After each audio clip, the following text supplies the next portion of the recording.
Welcome to Live Daf, your online Daf Yomi Shir. Shalom Aleichem and welcome back to today's Daf Yomi Kesubos Nun Hey. We are on the bottom of Nadal Adam and Beis. Perhaps let's go back to the two dots, which are 6 lines from the bottom. Imrotz al Hoysef V'chu. Back to the Mishnah. We have the base Kesuba amount, 200 zuz for the Besula, and then the Mishnah tells us if a husband wishes to add Imrotz al Hoysef, he can add that supplemental amount which is called Tosefes Kesuba. Says the Gemara, if we pay close attention to the wording of the Mishnah, we find something interesting. How does the Mishnah describe this fellow? Imrotz al Hoysef, if he wants to add an additional supplemental amount, which sort of rides on top of the base amount, which sounds like it's not just a gift that he's giving her. It's not just a matana. Rather, it relates to the Kesuba. It's part and parcel of the Kesuba package. And it will have the same dinim as the base amount of 200 zuz. Ratza lichtev la like Tami. The Mishnah doesn't say he decided to write, to commit to her, to give her a gift. Ella rather, Ratza la Hoysef. He was looking to add, to enhance the Kesuba, to expand the Kesuba commitment beyond the 200 zuz. And this is a raya, Misayeh alei l'Rav Ayvui, Amar Rabbi Yanai. It's a writer of Ayvu. The Amar of Ayvu, Amar Rabbi Yanai. Tanai Kesuba, all the additional components that we find in the Kesuba. For instance, the mezainis, obligation to the kids after death. Likewise, Tosefes Kesuba, this supplemental additional amount, Keksuba Dami, is equated with the base Ksuba amount, with the primary, elementary obligation of a Kesuba. We don't separate the two. It's in the Kesuba, it's treated as such. Now, how would this have practical ramification? Nafkamina, we have 14 nafkaminas. We treat the Tosefes like the Kesuba with respect to L'moicheres, an Isha who sells her Kesuba. The Tosefes gets sold along with it. U'L'moicheles, she forgives her husband the Kesuba payment. The Tosefes is included in that Mechila as well. L'moiredes, an Isha who rebels against her husband, we start deducting from her Kesuba. We deduct the Tosefes Kesuba as well. U'Lepoigemes, a fellow says, I paid you the Kesuba. She says no. If she admits that she collected part of the Kesuba, then she has to make a shvua. She has to swear to support her position, even if she's only admitting to having collected part of the Tosefes Kesuba. The same halacha kicks in. L'tevas, an almana after her husband's death is entitled to mezainis from his assets until she demands Kesuba payout. If she demanded the Tosefes Kesuba, the same halacha triggers. Uloiveres haldas, an isha who's exhibiting inappropriate behavior for her bas Yisrael, she loses the Kesuba and the Tosefes. L'shvach. A fellow passed away and his assets have risen in value. They were enhanced and improved upon. So the isha wants to collect her Kesuba. She cannot take it from that additional shvach, only from the ikar, the karka that he left behind, but not from the added value that came later. L'shvua. So whether she's collecting the main Kesuba or the Tosefes, this halacha would apply. She can't access the shvach. L'shvua. There are many cases where the Chachamim impose a shvua. You have to swear to collect your Kesuba. This applies to the Tosefes Kesuba as well. Ulashvius. Typically, Shemitah nullifies a loan. It cancels, it revokes a chayv, but not Kesuba and not Tosefes Kesuba as well. Ulakaisev kol nachasav lebanav. A fellow, upon his passing, commits all his assets to his sons in writing, and he earmarks a field for the Isha as well. You can access that field for your Kesuba payout. Halacha is that she could only collect from that field the Kesuba and the Tosefes Kesuba as well. Umin haziburis. What type of property can she collect? Only the most inferior quality property. This is discussed in Gittin. And just as this applies to the ksuba, it applies to the supplemental part as well.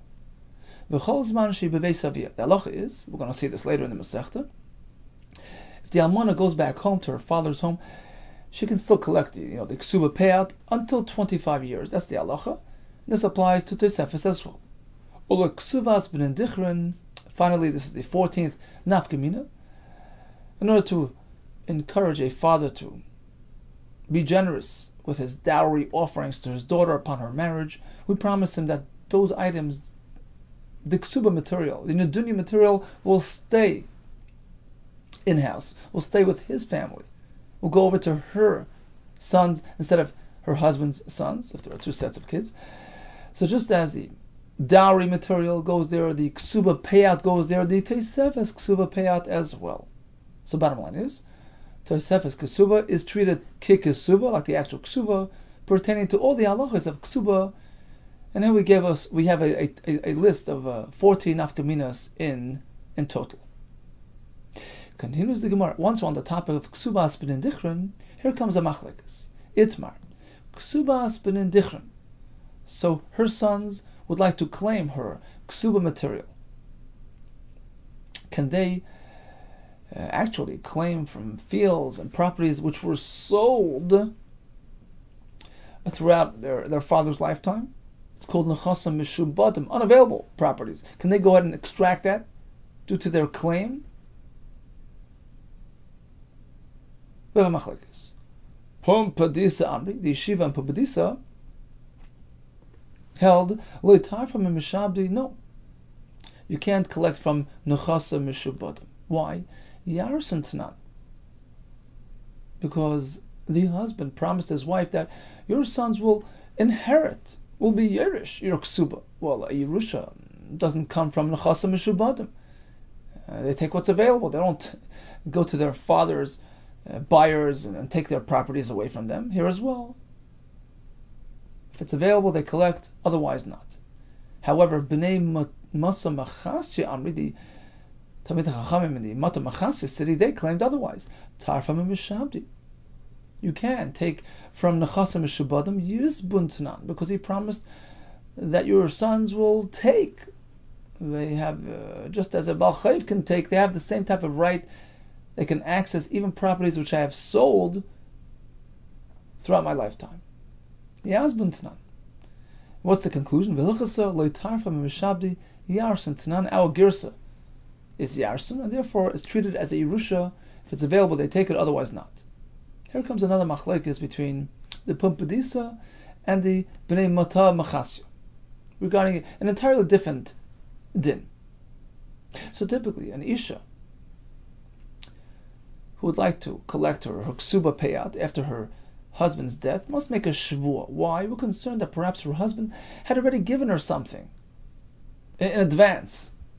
Perhaps he earmarked, he designated some items for her to hold on to ensure that she collects her ksuba after his death. So she must make a shvua that she never got anything. Suppose we know that this fellow did designate some metaltalin, some items, and they're still here. Right? After his passing, the car is right here, and she wants to take it for her ksuba. Below shvua, there's no need for her to make a shvua. This is what he gave you. This is what he earmarked. The assumption is he didn't give you anything else. Why would he? So take it and zaygesund. Lesnu beinayu. Suppose husband designated some items and they went missing. Now it's after his death, and she'd like to collect her ksuba from some other assets that he left behind. Does she have to make a shvua? Pumpadisa Amri, in Pumpadisa they said, below shvua, there's no need for shvua because chances are, most likely he didn't give her anything else, since he had already designated something for her ksuba. So why does she have to make a shvua? The assumption is, he didn't give her anything other than that item. That item is lost, so she can collect from other items. However, B'nei Masamachasi Amri, they claim, B'shvua, she still has to make a shvua. You never know, maybe he gave her something else as well.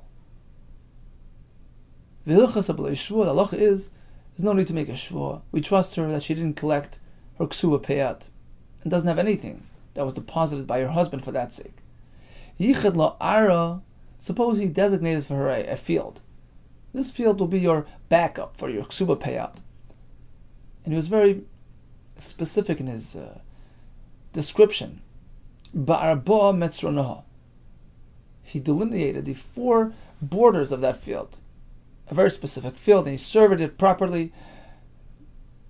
On the right side it borders this landmark, on the left side the other landmark. It's very clear cut what her shibud would apply to. She knows exactly what the collateral is. B'lei shvua. Then when she comes to collect, no shvua is needed, because this was her collateral, this was her shibud. Chances are he didn't give her anything else aside from this, so she can collect her ksuba from that. B'chad mesrel, suppose it wasn't so clear in the way he described this field. He only described, one border, one boundary of the field. In which case it's not so committal, it's not so clear, it's not so pronounced. So in this case, perhaps she wasn't so reliant on that. She wasn't so secure that she'll actually get from that field. In this case, perhaps he gave her something else as well to serve as a collateral. So after his death, does she have to make a shvua that she has nothing else? Pum padisa amri, below shvua, no shvua is needed. Chances are, aside from that field, he didn't give her anything. She must make a shvua to collect. One more halacha. Amar la'edim. A fellow tells Edim, look, kisvu v'chismu v'havulei. I want you to do me a favor. Take out a paper. I want to give away my field to Shimon.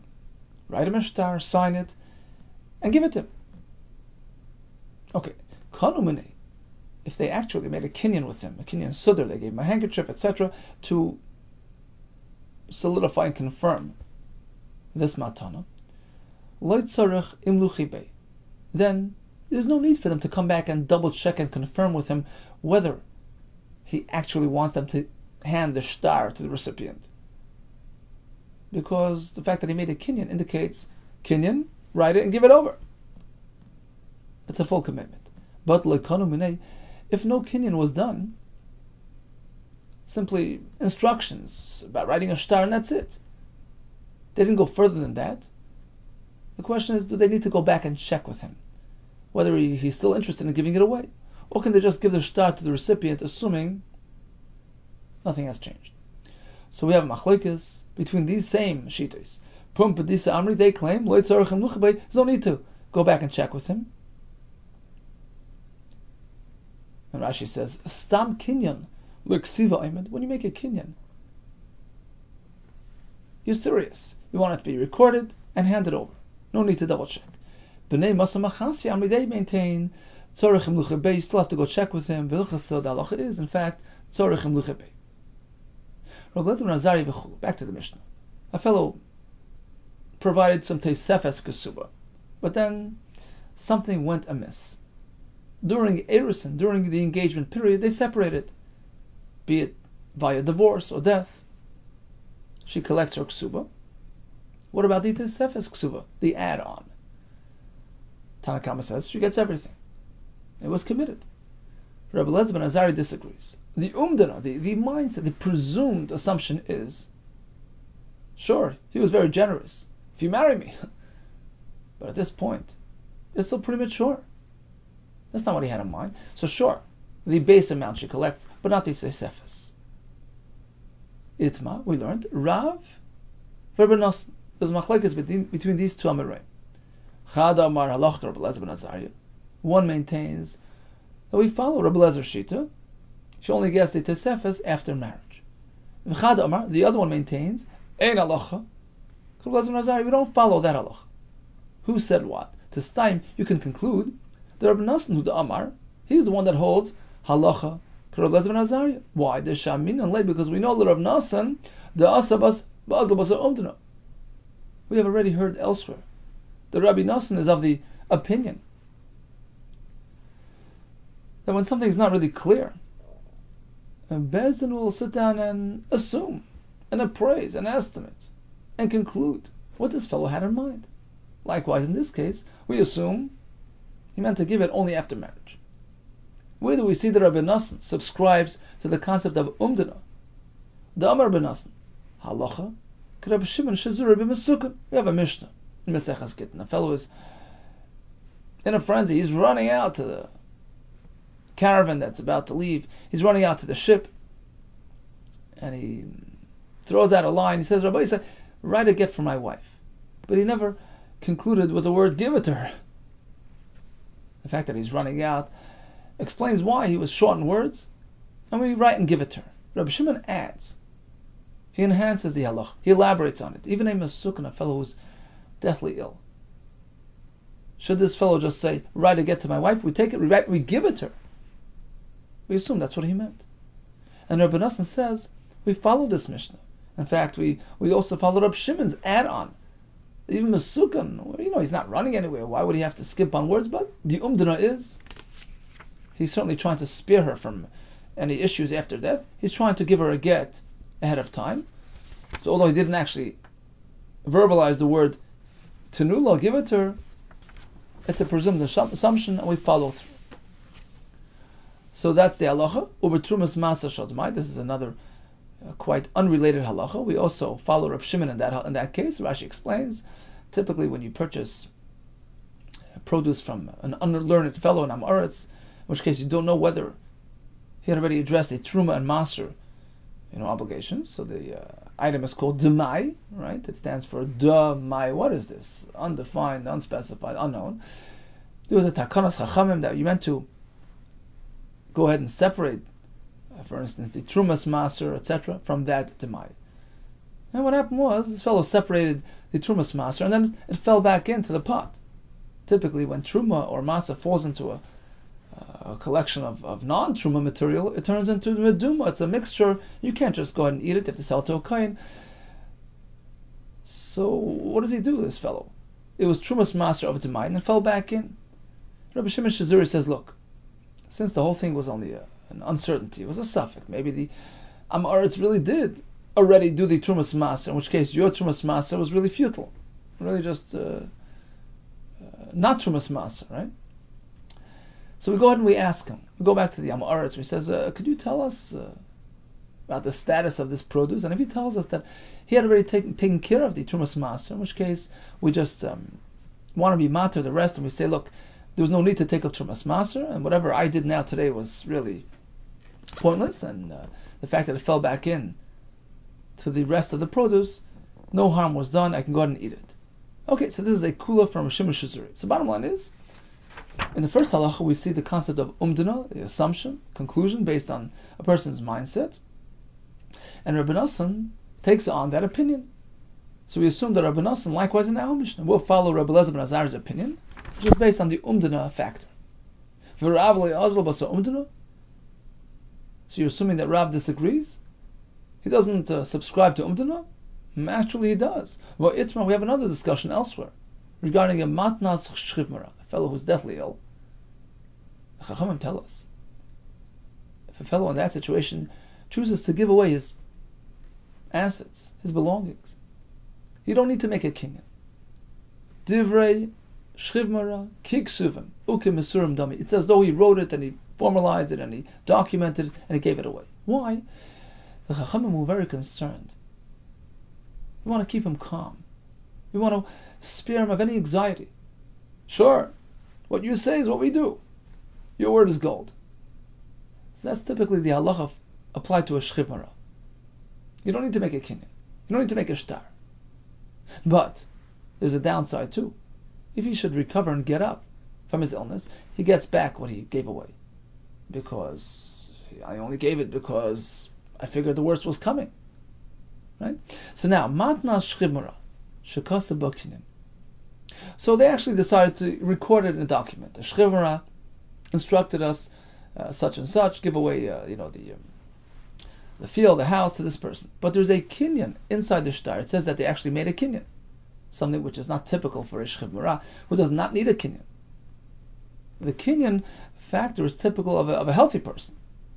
So now you have a shtar Shchivmara, which has within it an extra element, extra credit, something which is more typical for a healthy person and a proper kinyan.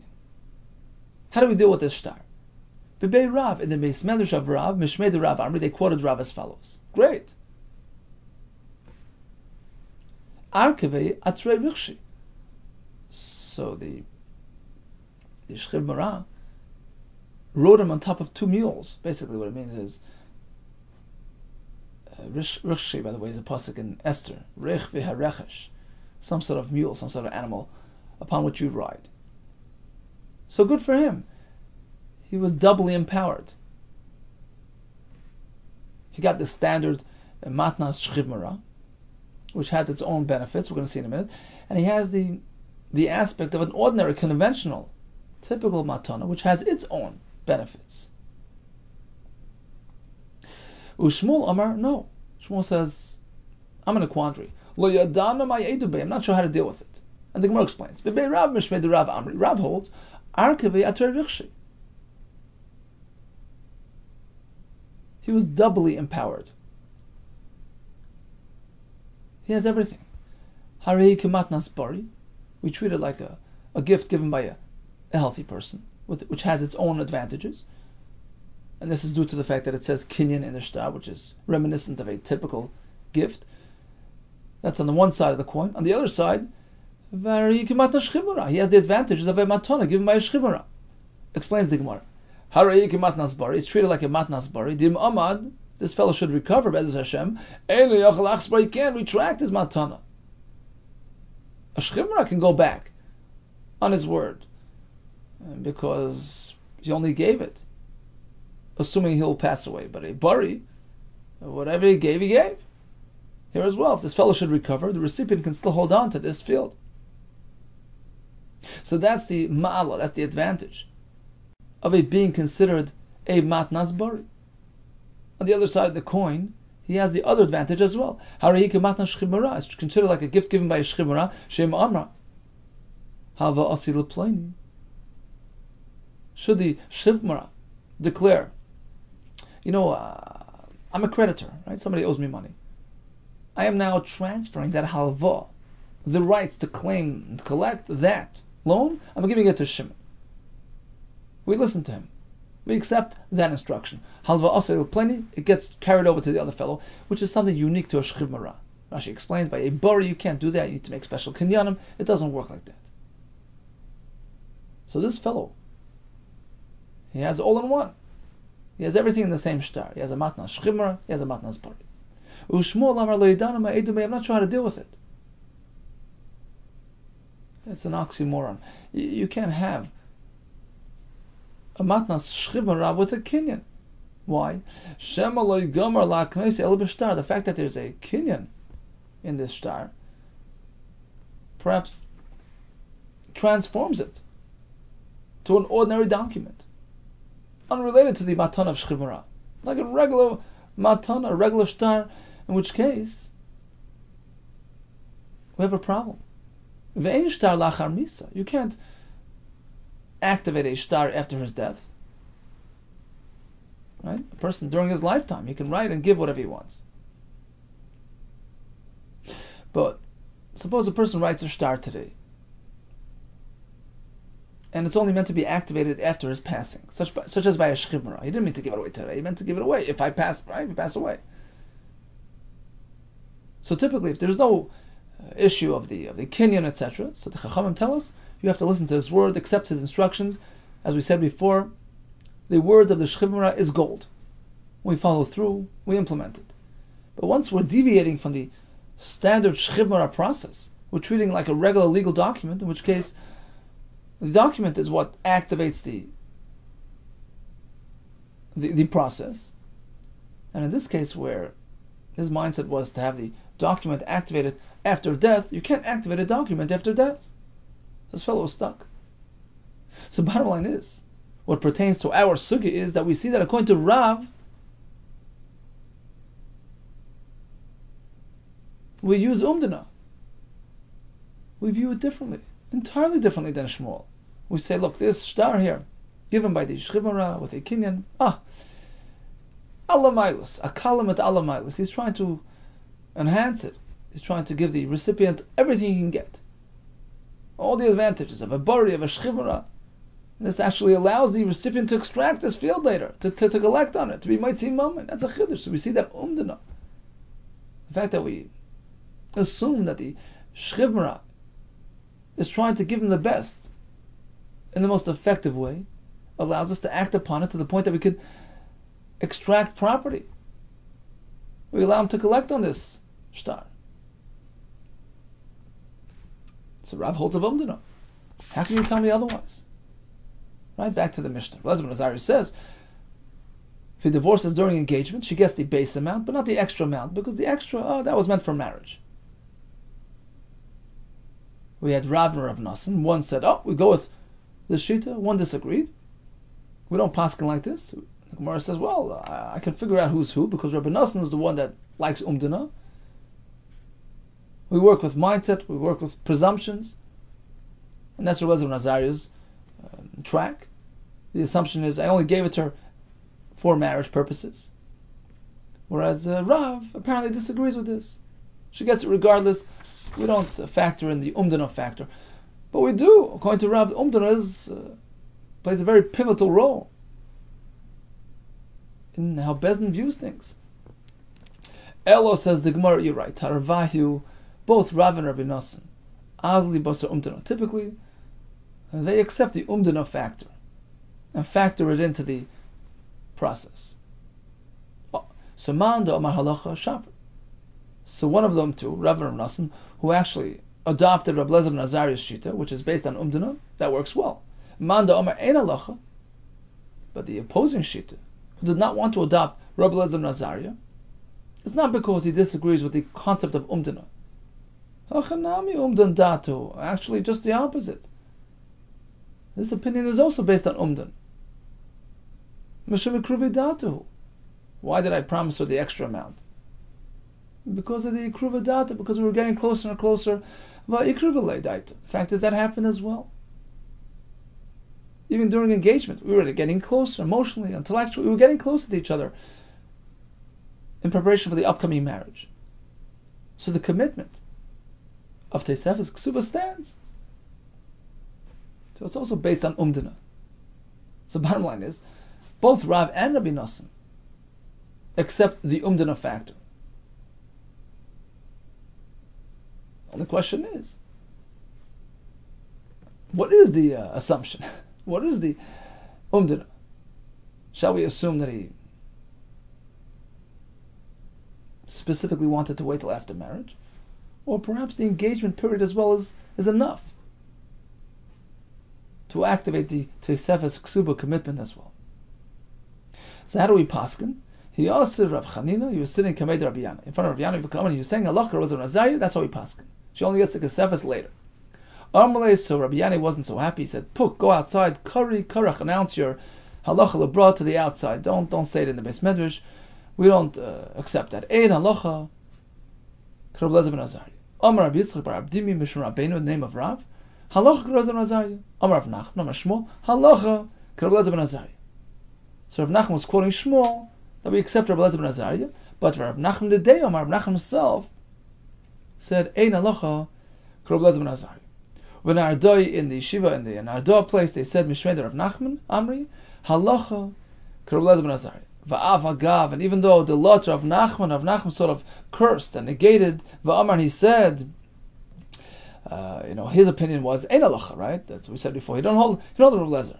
So he used to say, Kol Dayan, any judge, the Doin, Rabbi Lezer ben Azariah, who follows through, who's Rabbi Lezer's shita, and only allows the Isha to collect the Tesefes if the divorce occurred post-marriage. If he follows that halacha, it's terrible, hachi, vachi, dehavi, such and such should befall him. He was very uncomplimentary about taking on this shita. Still, says the Gemara, afilu hachi, even so, halacha, Rabbi Lezer ben Azariah, and the Gemara concludes, based on the Bnei Yeshiva at the time of the Gemara, the actual halacha is indeed So if they're divorced or he passed away during engagement, she gets the ksuba.